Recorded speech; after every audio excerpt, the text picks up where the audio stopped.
Ooh, things like that, things like that, things like that. Shut up, bitch.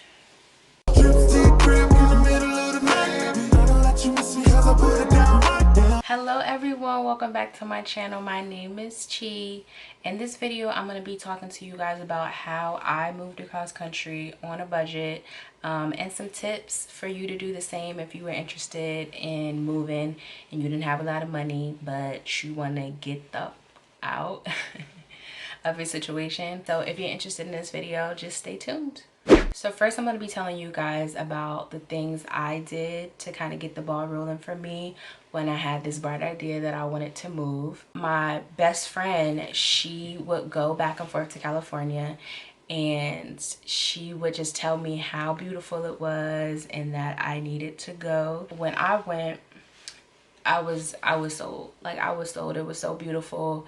The people were just so chill and it was just a really good atmosphere for me. So I had it in my head, like, I'm gonna move to California. I got my notepad down and I'm like, all right, how am I gonna move across country? I told myself I was gonna just save as much money as I can, save practically all my paychecks. I came up with like a timeline for myself. It would take me at least about 1.5 to 2 years with the money I was making then to be able to move to California, like saving my paychecks, but you know, still paying my bills and things like that. So first I would tell you guys to have a time frame in mind. So anywhere you're trying to go, set a goal for yourself, set a time frame. Like, however much money I'm making right now, if I continue to save that same amount of money, how long will it take me to be able to move? I was strict with saving my money, and knowing how much I needed every week or every month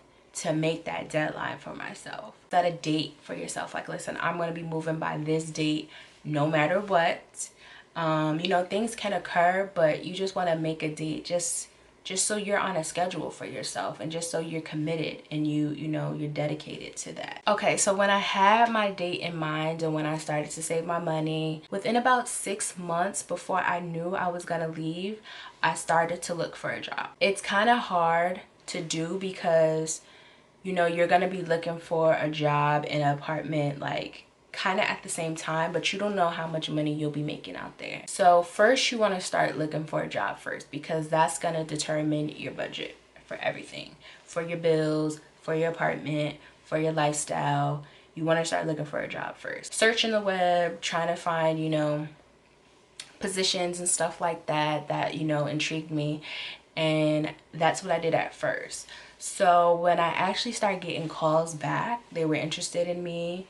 I let them know my situation, that I was interested in the job, but I was moving, and it would take me a little while to kind of be ready for that position if they were still interested. And some of them still were. Some of them were willing to wait. You want to find that job that's, you know, kind of flexible with you, because you are making a big move and you want them to be aware. So when I told them, some of them were like, okay, you know, we'll give you X amount of time. I booked the trip at that time. So when I started getting calls for these jobs that were interested in me, I said, okay, I have to go out there to interview in person. So I used this time wisely. I went on interviews and I started to look for apartments in between time. Now, I still didn't have a budget in mind, like a price range in mind for my apartments. So I kind of did my math. And I kind of thought, okay, so if I was to get this job, I would be making this amount of money. It was an estimate at that time, but I still kind of went with it and I started to look for apartments.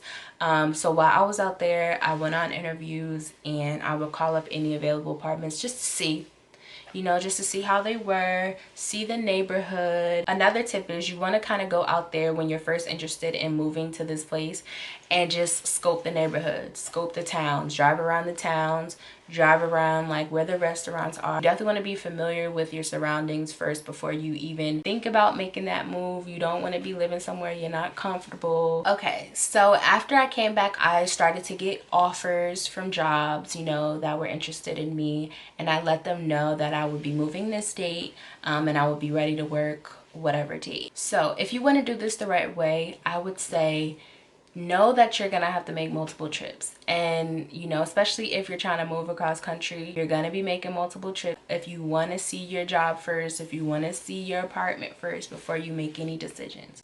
So I knew I had to book a second trip to kind of have my apartment set in stone, to find the perfect apartment for me and to, you know, be sure and comfortable with it.